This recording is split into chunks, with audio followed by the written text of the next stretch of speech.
सवाल लिखना शुरू कीजिए और हम कोशिश करेंगे कि ज़्यादा से ज़्यादा सवाल शामिल कर सकें। अपने शहर का नाम ज़रूर लिखिएगा कि आप कहाँ से अपना सवाल हमसे पूछ रहे हैं। आज के मेहमान हैं इक्विटी 99 के market strategist and research head Rahul Sharma. Rahul ji, बहुत बहुत स्वागत है आपका CNBC आवाज़ पर और बहुत शुभकामनाएं आपको। मेरी क्रिसमस। जी नीरज जी, आपको भी मेरी क्रिसमस और सभी दर्शकों को इस आने वाले त्योहार की क्रिसमस की बहुत सारी बधाइयाँ, वेल विशेस। तो बताइए, क्या अब कल की तेजी और फिर आज तेजी पूरा हिसाब बराबर कर लिया जाएगा? नहीं नीरज जी, बिल्कुल। और आप और हर्षदा मैम जो अभी बात कर रहे थे, बिल्कुल बिल्कुल सही लग रही थी कि जिस तरीके से वो गिरावट बनी थी मार्केट में और जो एक पैनिक सिचुएशन क्रिएट हो गई थी रिटेल साइड में, वो डेफिनेटली पिछले 2 सेशंस में जिस तरीके से उभर के आई है, वो बहुत ही स्ट्रॉन्ग संकेत देती है कि यहाँ से हमारे बाजार और भी अच्छी स्ट्रेंथ के साथ में काम करेंगे। डेफिनेटली रिवेंज तो नहीं बोलूंगा, बट जिस तरीके के से मोमेंटम मार्केट ने पकड़ा हुआ है, स्पेशली मिड कैप और स्मॉल कैप ने, वो बहुत ही शानदार है और अच्छी स्ट्रेंथ दिखाता है आने वाले सेशंस में भी। मुझे लगता है कि हम जिस तरीके से नए साल की ओर बढ़ रहे हैं, वैसे ही हम नई ऊंचाइयों को छूते हुए दिखेंगे। नई ऊंचाइयों को छूते हुए दिखेंगे। आज का जो टॉप गेनर है वायदा का, नैल्को 5% ऊपर है। पहले नैल्को पे एक राय दीजिए, फिर सवाल लेना शुरू करते हैं। डेफिनेटली सर, देखिए, और नैल्को में भी सर हमको देखने को मिला है जिस तरीके से आज 4-4.5% की अभी तक बढ़त देखने को मिल रही है। स्टॉक ने बहुत ही अच्छी तरीके से एक ब्रेकआउट दिया था करीबन 100 रुपए के आसपास कुछ दिनों पहले, और वहां से एक अच्छी उछाल देखने को मिली। डेफिनेटली जो मार्केट में गिरावट आई थी, वहां पे हमें एक देखने को मिला कि स्टॉक ने 104 रुपए तक दोबारा से रिट्रेस किया और कल के सेशन में वो कंप्लीटली और रिट्रेसमेंट दोबारा से एंगल्फ कर ली गई थी। अब मेरा मानना है कि अगर यहाँ से हमें 115-116 रुपए के ऊपर अगर आज क्लोजिंग मिलती है, तो यहाँ से और भी अच्छी चाल आपको नैल्को में बनती हुई दिखेगी, जहां पे मुझे लगता है इमीडिएट बेसिस पे 125 से लेके 130 रुपए तक आपको नैल्को जाता हुआ दिखेगा। जिसके पास में पोजीशन है, डेफिनेटली होल्ड आउट करें, और कोई नई खरीदारी की अगर तलाश कर रहे हैं तो मेरा मानना है अगर हल्की गिरावट मिलती है 1-2 रुपए की, तो वहां पे आप अपनी पोजीशन बनाएं, स्टॉप लॉस प्लेस करें 110 रुपए पे, और फर्दर मुझे लगता है 124 से 125 के लेवल्स आपको नैल्को में बनते हुए दिख सकते हैं। ओके, चलिए अब फटाफट सवाल लेते हैं। और पहला सवाल है आदित्य रावत जी इन ब्रैकेट, और इन्होंने रोलेक्स रिंग्स के शेयर खरीदे हैं 900 रुपये पर 15 शेयर। 900 रुपये भाव जब बहुत पहले इन्होंने लिए होंगे। और होम फर्स्ट फाइनेंस 25 शेयर हैं 842 पे। क्या करना चाहिए इनको रोलेक्स रिंग्स और होम फर्स्ट में? सर सबसे पहले रोलेक्स रिंग पे इनको सजेशन देना चाहूंगा कि बहुत ही बढ़िया लेवल्स पे आपने सर परचेज करा हुआ है और इतने पेशेंस के साथ में होल्ड करा हुआ है। मुझे लगता है आपको डेफिनेटली यहाँ पे अपनी जो पोजीशन है उसको 50% एटलीस्ट प्रॉफिट बुक करना चाहिए, ताकि जो प्रॉफिट्स हैं वो आपके सिक्योर हो जाएं, और जो आपका पैसा जो ऑलमोस्ट डबल हुआ है, वो यहाँ से जो आप इन्वेस्टमेंट जर्नी करेंगे वो बिल्कुल रिस्क फ्री रहेगी। और मुझे लगता है जिस तरीके की परफॉर्मेंस रोलेक्स रिंग्स की रही है, आपको अगर मीडियम टर्म में अगर आप देखेंगे तो ये आपको स्टॉक जो है 3000 प्लस लेवल्स तक भी जाता हुआ दिख सकता है। तो मेरा मानना है डेफिनेटली आप यहाँ पे अपना पार्शियल प्रॉफिट बुकिंग करें, ताकि आपका जो इन्वेस्टमेंट है वो बिल्कुल रिस्क फ्री हो जाए और आगे की जर्नी आप इसमें कैरी कर सकते हैं विद ट्रेलिंग स्टॉप लॉस जो इन मौजूदा लेवल के हिसाब से 2280 रुपए पे बैठता है। सेकेंडली, जो होम फर्स्ट फाइनेंस के बारे में बात करी, तो मुझे लगता है कि जिस तरीके से स्टॉक ने अभी तक की परफॉर्मेंस दिखाई है, हायर टॉप हायर बॉटम के फॉर्मेशंस हमको टेक्निकल चार्ट्स पे देखने को मिल रहे हैं, बट कुछ सेशन से सर यहाँ पे डिक्लाइंस देखने को मिल रहा है। तो यहाँ पे ट्रेलिंग स्टॉप लॉस का यूज करें, जो कि अभी बैठता है 950 रुपए पे। 950 रुपए के स्टॉप लॉस के साथ में आप इसको होल्ड कर सकते हैं। स्टॉक जैसे ही दोबारा से 1015 के ऊपर ट्रैवल करेगा, तो वहां से एक अच्छी उछाल और अच्छे मोमेंटम के अंदर बन सकता है, जहां पे करीबन 1050 से 1100 के लेवल्स तक जाने का दमखम रखता है। तो मेरा मानना है डेफिनेटली होल्ड आउट करें। अंकित का सवाल है, इनके पास GOCL के 1000 शेयर हैं 600 रुपए के प्राइस पे, और फैक्ट के शेयर हैं 1830 के भाव पर। सर अगर फैक्ट को देखें तो अभी 810 रुपए के आसपास चल रहा है, यानी कि अपने इनके बाइंग प्राइस के आसपास चल रहा है, और एक ब्रेकआउट देने के लिए बिल्कुल तैयारी कर रहा है। जिस तरीके की कंसोलिडेशन चल रही है फैक्ट के अंदर, 825 रुपए के ऊपर जैसे ही हमें वीकली बेसिस पे क्लोजिंग मिलेगी, वहां से एक अच्छा मोमेंटम इसमें बन सकता है। चार्ट स्ट्रक्चर बहुत पॉजिटिव है, बिल्कुल बने रहे। स्टॉप लॉस का जरूर ध्यान रखें, जो इन लेवल्स पे अगर देखें तो बैठता है कि 775 रुपीज के स्टॉप लॉस के साथ में आप अपनी पोजीशन फैक्ट के अंदर डेफिनेटली कैरी आउट कर सकते हैं। सर आपने फर्स्ट स्टॉक कौन सा बोला था सर? GOCL कॉर्पोरेशन लिमिटेड 523 का भाव है। सर सॉरी, मैं इसका मेरे को चार्ट्स नहीं मिल पा रहे। चलिए इसको छोड़ दीजिए, दूसरा सवाल लेते हैं। अभिषेक गर्ग ने सवाल लिया है नेस्ले का। इन्होंने अगले महीने की 25,500 की कॉल लेना चाहिए या नहीं? देखिए सर, अगर नेस्ले में अगर हम देखें तो एफएमसीजी काउंटर्स में काफी अच्छे मोमेंटम बने हुए हैं। नेस्ले के अंदर मुझे लगता है कि एक अपसाइड, एक रेजिस्टेंस है जो कि एक हर्डल का काम करेगा। 25,500 एक इंपॉर्टेंट हर्डल है। मेरा मानना है कि जब तक ये पार नहीं होता तब तक यहाँ पे खरीदारी नहीं करनी चाहिए। मुझे लगता है 25,500 के नीचे इनको कंसोलिडेशन या हल्की मुनाफा वसूली होती हुई दिखेगी। तो मेरा मानना है अभी वॉच लिस्ट में रखें, जैसे ही 25,500 ऑन स्पॉट लेवल क्रॉस करता है तो वहां अपनी पोजीशन बना सकते हैं। ओके, अभिषेक का सवाल है, ये गुना मध्य प्रदेश से अपना सवाल लिख रहे हैं। जेके टायर के 85 शेयर ले रखे हैं 168 पर। सर 168 पे अगर लेके रखें तो यहाँ से तो बहुत अच्छी आपको अच्छे खासे प्रॉफिट्स हो रहे हैं, तो कंग्रेचुलेशंस ऑन दैट। 890 रुपए इसका एक इमीडिएट बेसिस पे एक हर्डल है। जैसे ही क्रॉस होगा तो यहाँ पे बहुत अच्छा मोमेंटम बनेगा। क्योंकि आप ऑलरेडी इतने अच्छे प्रॉफिट्स के साथ में बैठे हैं और मार्केट्स ऊंचाई पे है, तो डेफिनेटली यहाँ पे आप अपना पार्शियल प्रॉफिट बुकिंग करें ताकि आपका जो इन्वेस्टमेंट है वो सिक्योर हो जाए और फर्दर जो जर्नी है आपकी इन्वेस्टमेंट की वो रिस्क फ्री आगे चलते रहे। मेरा मानना है जिस तरीके का चार्ट स्ट्रक्चर है और कंपनी का परफॉर्मेंस है वो आगे भी आपको अच्छा कंटिन्यू होता हुआ दिखेगा। यहाँ पे ट्रेलिंग स्टॉप लॉस भी ये लगाए 370 पे और अपनी इन्वेस्टमेंट को कैरी करें। लक्ष्मी बिस्क जी की देखिए एक्सपेक्टेशंस कितनी बढ़ गई। क्या निफ्टी आज या अगले मंगलवार तक 21,600 टच कर सकता है? नीरज जी, देखिए मेरा मानना है कि देखिए जिस तरीके से तेजी बनी है, यहाँ पे तेजी की बजाय यहाँ पे मुझे लगता है कि थोड़ा सा कंसोलिडेशन मार्केट में अगर आता है तो वो एक हेल्दी साइन बनेगा। अपसाइड में हमको देखने को मिला है कि 21,500 एक हर्डल का काम करेगा। अगर वो हमें ऑन इसके ऊपर की हमें क्लोजिंग मिलती है तब डेफिनेटली हमें 21,600 के लेवल्स देख सकते हैं। बट थोड़ा सा अनलाइकली लग रहा है मार्केट में, ऑल्दो बिल्कुल पॉजिटिविटी बनी हुई है, बट हो सकता है डेफिनेटली आपको अगले हफ्ते में 21,600 देखने को मिल जाए। बट 21,500 एक हर्डल बना हुआ है, जो लास्ट जो रिसेंट हाइज बने थे वहां उनको क्रॉस करना बहुत जरूरी है। तो मेरा मानना है आप बिल्कुल वॉच करते रहे मार्केट में, जिस तरीके का मोमेंटम बना हुआ है डेफिनेटली आपको 21,600 देखने को मिल सकता है। ओके, सचिन सुनारिया, हालांकि इनके हैंडल से राजीव ने सवाल पूछा है। राजीव जानना चाहते हैं, गुरुग्राम से हैं। 300 शेयर इनके पास हिंदुस्तान यूनिलीवर के हैं, 2650 के भाव वाले। सर हिंदुस्तान यूनिलीवर और एफएमसीजी काउंटर्स में अच्छी खासी एक तेजी बनी थी, बट हिंदुस्तान यूनिलीवर में हमको देखने को मिला है कि ऑन दी अपसाइड एक जो इसके टॉप बने थे और जो कि करीबन जुलाई अगस्त के महीने में बने थे करीबन 2760 रुपए के, वहां से स्टॉक ने एक रिट्रेसमेंट दिखाया ऑन द डाउन साइड और एक हल्की कंसोलिडेशन चल रही है। मेरा मानना है चार्ट स्ट्रक्चर देख के कि 2600 रुपए के आसपास एक इंपॉर्टेंट एक रेजिस्टेंस है। जब तक वो पार नहीं होता तब तक एक साइडवेज मूव आपको आता हुआ दिख सकता है। 2600 रुपए के ऊपर स्टॉक के अंदर काफी अच्छा मोमेंटम बन सकता है अगर वीकली क्लोजिंग मिलती है, जहां पे आपको जो रीसेंट हाइज थे करीबन 2750 2760 के, वो दोबारा आपको अचीव होते हुए दिखेंगे। जानी मानी कंपनी है, अच्छे डिविडेंड भी मिलते हैं, तो मेरा मानना है आपको यहाँ पे इसको मीडियम टर्म पोर्टफोलियो में इसको शामिल करना चाहिए और आपको इसमें व्यू रखना चाहिए अगले 2 से 3 साल का, जहां पे आपको बहुत अच्छे रिटर्न्स हिंदुस्तान यूनिलीवर कंपनी बना के दे सकती है। ओके राहुल जी, एक बहुत छोटा सा मुझे ब्रेक लेना है, तुरंत वापस आएंगे, सिलसिला फिर शुरू करेंगे। इस बीच आपको एक जानकारी दे दें कि एफएनओ गुरुकुल की शानदार सफलता के बाद सीएनबीसी आवाज ला रहा है एफएनओ गुरुकुल सीजन 2। दूसरा सीजन पहले के मुकाबले कहीं ज़्यादा धमाकेदार होने जा रहा है।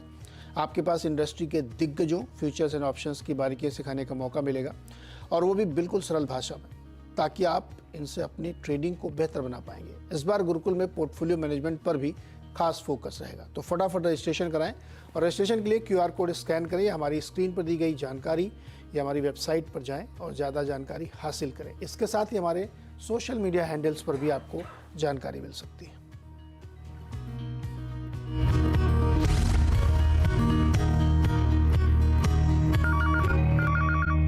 स्वागत एक बार फिर से, और आज है सवाल जवाब का सिलसिला सोशल मीडिया से। तो अगला सवाल है आकाशवाणी, नाम है इनका आकाशवाणी। इनके पास 2 शेयर हैं मिड कैप सेगमेंट के। एक नोसिल है 3300 शेयर ले रखे 229 के, और एक जक्सनपाल फार्मा 300 शेयर हैं 414 के भाव के। क्या करना चाहिए? सर सबसे पहले नौसिल की बात करूंगा। देखिए जिस तरीके का कंपनी का परफॉर्मेंस रहा है पूरे साल भर में देखने को मिला है काफी अच्छा है, और ऑन टेक्निकल चार्ट्स देखूं तो चार्ट स्ट्रक्चर काफी पॉजिटिव है। एक अपसाइड एक हर्डल है जो कि बैठता है 273 274 रुपीस के आसपास, जो कि रीसेंट टॉप्स बनाए गए थे। ये जैसे ही क्रॉस होता है तो यहाँ पे डेफिनेटली एक अच्छा मोमेंटम बन सकता है। मेरा मानना है इनको अपनी पोजीशन को होल्ड रखना चाहिए। स्टॉप लॉस प्लेस करें यहाँ पे 250 पे और अपनी पोजीशन को डेफिनेटली कैरी आउट कर सकते हैं। आने वाले समय में नौसेल आपको 300 रुपए तक जाता हुआ दिख सकता है। बहुत अच्छा पोटेंशियल कैंडिडेट है, तो डेफिनेटली यहाँ पे होल्ड आउट करें। सर इसके अलावा जैक्सन में देख रहा हूँ बहुत छोटे टिकट साइज का काउंटर मुझे दिख रहा है, जो कि मुझे लगता है कि यहाँ पे इन्वेस्टमेंट के लिए अच्छा नहीं है, तो जैसे भी मौका मिले आप यहाँ से एग्जिट लें। राहुल जी, जैक्सन पाल 390 रुपए का है। सर सॉरी, जैक्सन इन्वेस्टमेंट मेरे से ओपन हो गया था। जैक्सन पाल pharma.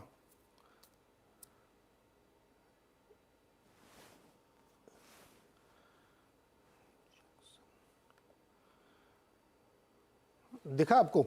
Yes sir, definitely. Sir Jackson पल फार्मा, जिस तरीके से फार्मा काउंटर्स में सर ओवरऑल जो अभी अच्छे पिकअप चल रहा है, वहां पे जैक्सन फार्मा लैग कर रहा है। चार्ट स्ट्रक्चर हल्का सा वीक होता हुआ नजर आ रहा है। कल और परसों के सेशन में इसका नीचे के साइड में 200 एमआ टेस्ट हुआ था, जहां पे एक बेस बनाया है 370 रुपए के आसपास। तो इसको स्टॉप लॉस मानते हुए आप डेफिनेटली यहाँ पे बने रह सकते हैं। मोमेंटम थोड़ा सा स्लो रहेगा ऑन दी अपसाइड। 425 रुपए का एक मेजर हर्डल है, एक major consolidation on the upper band पे दिख रही है। तो मेरा मानना है कि 425 रुपए जब तक क्रॉस नहीं होते तब तक साइडवेज आपको जर्नी इसकी बनती हुई दिखेगी। On the down side risk थोड़ा सा नजर आता है 375 पे, तो आप इसको स्टॉप लॉस मानते हुए डेफिनेटली यहाँ पे बने रह सकते हैं। और इसके अलावा अगर यहाँ पे अगर कोई अच्छे इन्वेस्टमेंट अपॉर्चुनिटी अगर आप देख रहे हो, तो मेरे पास सर एक कंपनी है जो मैंने निकाल के रखी है, जो बहुत अच्छी लगती है इन्वेस्टमेंट के लिए मीडियम टर्म के हिसाब से। आपकी इजाजत हो तो मैं वो आपको बताता हूँ। बताइए। देखिए, कंपनी का नाम है सर कैप्टन पाइप्स लिमिटेड, जो कि 19 रुपए 20 रुपए के आसपास काम कर रही है। जो कंपनी है कैप्टन पाइप्स लिमिटेड, वो अपने मैन्युफैक्चरिंग करती है यूपीवीसीज की और फिटिंग्स की। कंपनी का विजन बहुत ही अच्छा है, एक डबल डिजिट आरओई के ऊपर काम करने की पूरी तैयारी कर रहे हैं। नए लैंड के एक्विजिशंस करे हैं कैपेसिटी एक्सपेंशन करने के लिए। और मुझे लगता है कि जिस तरीके का मैनेजमेंट है, बहुत हाईली क्वालिफाइड मैनेजमेंट है। और इनकी सेकंड जनरेशन ने भी अभी ज्वाइन किया है, जहां से उनको विजन है कि वो एक सिग्निफिकेंट प्लेयर बनना चाहते हैं प्लम्बिंग मार्केट में। और जिस तरीके का प्रदर्शन इन्होंने पिछले क्वार्टर में दिखाया था, मुझे लगता है आने वाले समय में भी अच्छा प्रदर्शन दिखा सकती है। तो कैप्टन पाइप्स लिमिटेड को एक मीडियम टर्म की अवधि के साथ में खरीदने की सलाह रहेगी। यहाँ पे स्टॉप लॉस आपको 17 रुपए पे बनाना होगा। टारगेट रहेंगे 28 रुपए के कैप्टन पाइप्स लिमिटेड के अंदर। ओके, अमित साहू जानना चाहते हैं हैप्पीएस्ट माइंड 943 पे इन्होंने खरीद रखे हैं 100 शेयर, क्या करना चाहिए? सर देखिए, हैप्पीएस्ट माइंड के लिए मैं सजेस्ट करना चाहूंगा 914 915 रुपए के आसपास ट्रेड कर रहा है। अभी हाल ही में 200 एमआ इसका टेस्ट हुआ था और ऑन दी डाउन साइड एक बेस फॉर्मेशन बना था 875 रुपीस के आसपास, जो कि एक स्ट्रॉन्ग सपोर्ट जोन यहाँ पे बन के आता है। तो इस सपोर्ट जोन के साथ में आप अपनी पोजीशन को कैरी कर सकते हैं। ऑन दी अपसाइड 950 रुपए तक ये ऑन दी इमीडिएट बेसिस जा सकता है। वहां पे एक माइनर हर्डल है, अगर वो क्रॉस होता है ऑन वीकली बेसिस तो मुझे लगता है 1000 प्लस लेवल्स भी आपको बनते हुए दिख सकते हैं हैप्पीएस्ट माइंड के अंदर। तो अपनी पोजीशन को बना के रखें। जो अभी रिसेंट में 875 का एक जो बेस बना है, उसको स्टॉप लॉस मानते हुए अपनी पोजीशन को कैरी करें। एमपी सिंह ने लिखा है इनके पास 2 लॉट है निफ्टी कॉल की, 21,900 वाली 40 रुपए पे इन्होंने लिया, 28 दिसंबर की एक्सपायरी है शायद। क्या पॉसिबल है क्या 21,900? नहीं सर, ये थोड़ा सा सर ये इसकी पॉसिबिलिटी इसके साथ में थोड़ी कम नजर आती है।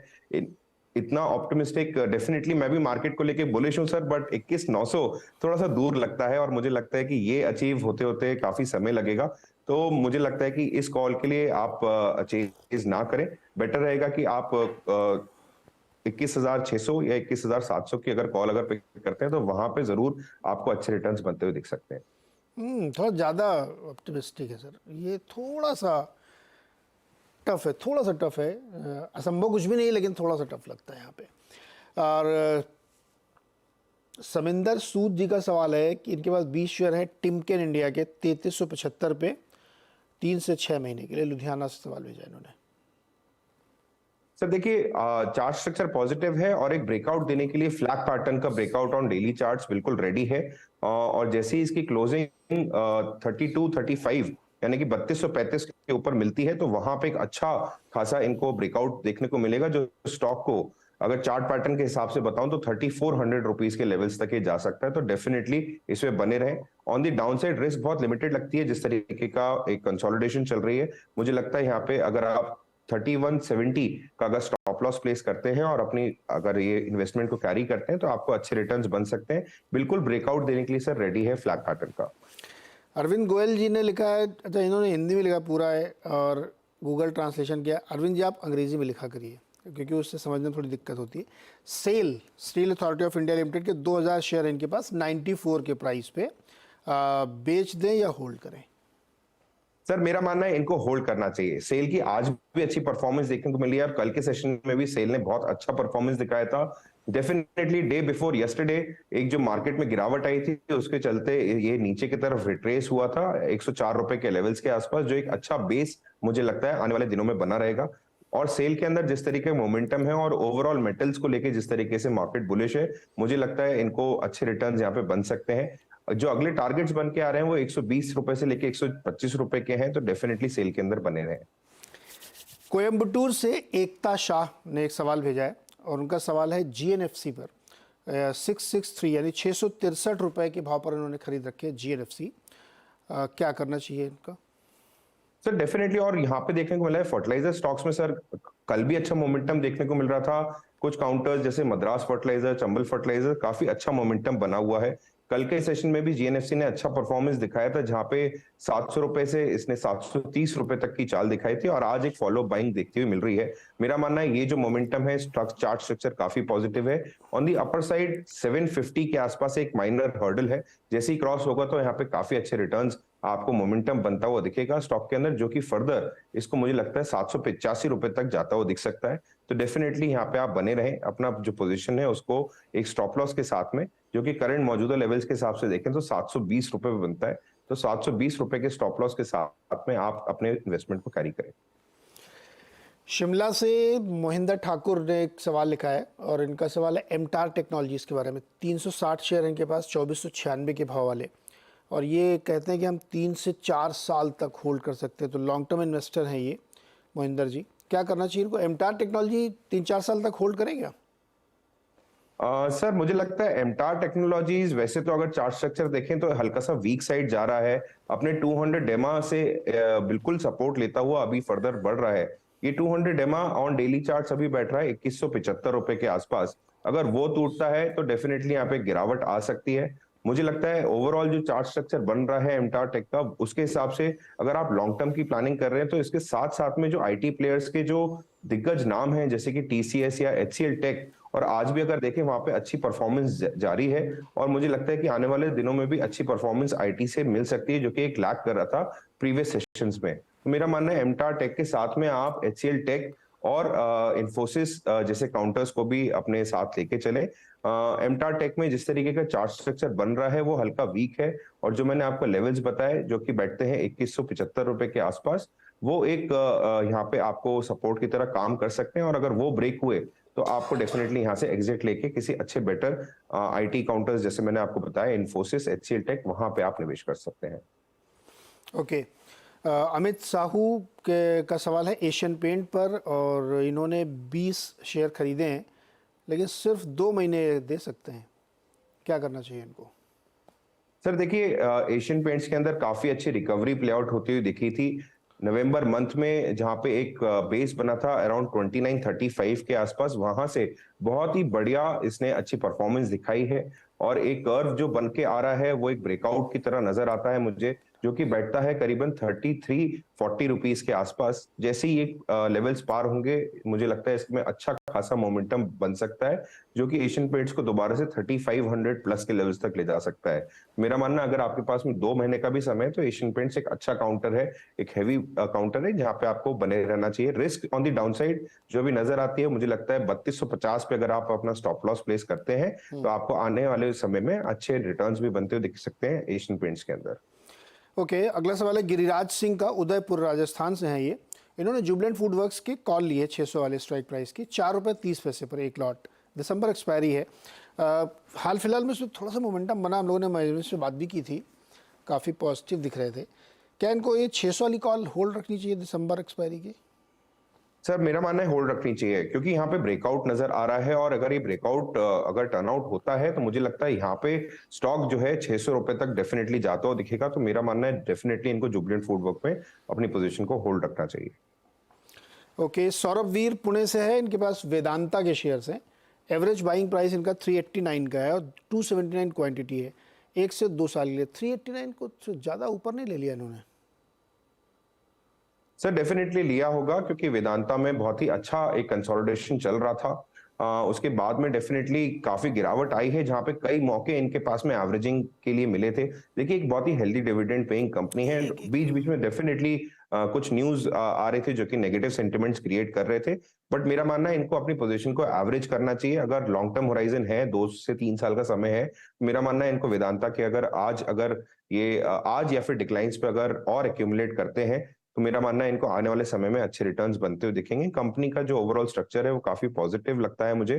चार्ट स्ट्रक्चर डेफिनेटली पहले वीक था, अब ये पॉजिटिव ट्रैजेक्टरी में जा रहा है और जैसे ही 266 या 265 के लेवल्स क्रॉस करके ऑन वीकली बेसिस क्लोजिंग देगा तो एक अपर कंसोलिडेशन बैंड के अंदर जाएगा जहां से ये स्टॉक 300 प्लस रुपीज के ऊपर जा सकता है। तो अपनी पोजीशन को एवरेज करें और होल्ड करें 1 से 2 साल के लिए। एक लास्ट क्वेश्चन लेते हैं सर, जल्दी से जवाब देंगे। साकेत जैन, इन्होंने लिखा है कि ये स्विट्जरलैंड से, इस समय क्या कर रहे होंगे स्विट्जरलैंड में? पता नहीं क्या टाइम भी होगा वहाँ पे। खैर एनीवे, सवाल ले लेते हैं इनका। ट्यूब इन्वेस्टमेंट के 215 शेयर 2993 के लॉन्ग टर्म के इन्वेस्टर हैं, क्या करना चाहिए? सर देखिए ट्यूब इन्वेस्टमेंट के बारे में बात करूं तो देखिए जिस तरीके का ओवरऑल इनका काम रहा है, कंपनी मैं इनके फंडामेंटल्स भी रीड आउट कर चुका हूं। अगर लास्ट 5 साल के सीएजीआर को अगर हम देखें प्रॉफिट ग्रोथ के हिसाब से तो 45% के आसपास बैठते हैं, जो कि काफी अच्छा पॉजिटिव मुझे यहाँ से नजर आता है। और अगर ट्यूब को अगर मैं टेक्निकल चार्ट्स पे अगर देखूं तो यहाँ पे भी टेक्निकल चार्ट इसके पॉजिटिव साइड में ही है। डेफिनेटली एक यहाँ पे एक रिट्रेसमेंट देखने को मिला था जो कि 3890 ऑन द अपसाइड एक हायर टॉप बना था, वहां से डेफिनेटली स्टॉक ने एक ऑन दिस डाउनसाइड एक प्रॉफिट बुकिंग कह सकते हैं वो दिखाई है। अब अगर यहाँ पे देखना होगा जिस तरीके का आज जो भाव चल रहा है, अगर 3560 या 3600 के ऊपर अगर ये अपनी क्लोजिंग देता है और वीकली क्लोजिंग बनती है तो यहाँ से एक अच्छे मोमेंटम इनको बन सकता है जो दोबारा इसको 4000 लेवल्स के आसपास ले जाएगा। मेरा मानना है अपनी पोजीशन को कैरी करें। जी, तो आज के समय इतना ही था मेरे पास।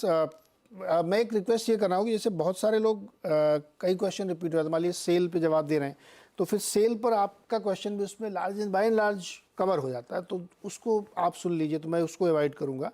जो एकदम नया होगा स्टॉक उस पर ज़रूर हम लेंगे, और जो आज बच गए हैं कुछ कोशिश करेंगे अगले वाले में ज़रूर शामिल करें। राहुल जी बहुत बहुत शुक्रिया हमारे साथ जुड़ने के लिए, thank you so much sir, बातचीत करने के लिए।